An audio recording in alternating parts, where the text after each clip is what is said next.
We talked about the spirit of contempt, which is the result of anger that forms a belief that something or someone is beneath consideration and having disdain and disgust for them.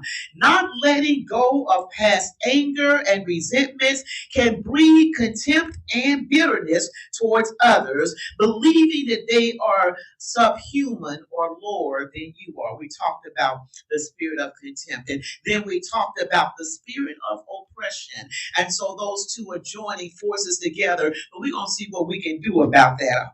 And so when you talk about the spirit, spiritual oppression, it is a spiritual attack from demonic spirits which seek to influence a person's thoughts, emotions, and even their actions. So by those two definitions, you can understand why the two of them work together, because the enemy has to come in and oppress you first and get you in a place where you feel alone, where you feel abandoned, where you feel weak and worn. Because let me tell you, if you've been following us for any number of years, you've heard us talk about how one of the weapons of the enemy now is to wear the saints out. Come on, somebody. Amen. He just keeps coming to wear you out and wear you out. And then you get attacked over here, and then this is going on and that is going on. But I want you to know that God said, I'll never leave you and I'll never forsake you. Right. Even when it feels like the waters are overtaking you, he says, I'm going to lift up a standard against the enemy. Come on, let's talk about joining forces here. You know, I used to put on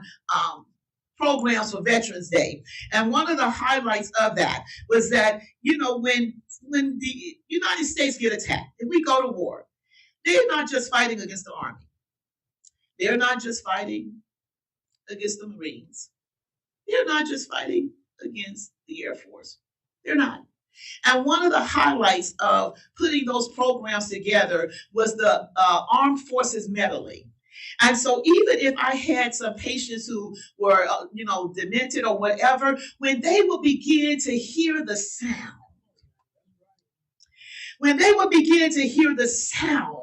they would stand up. If they were in a wheelchair, that hand would go up. These were men or women who might not have said a word in years or a word in months. But as soon as they heard the sound, the call to fight, they would come to attention. And one particular one, we had a sergeant come out who was going to be our guest speaker.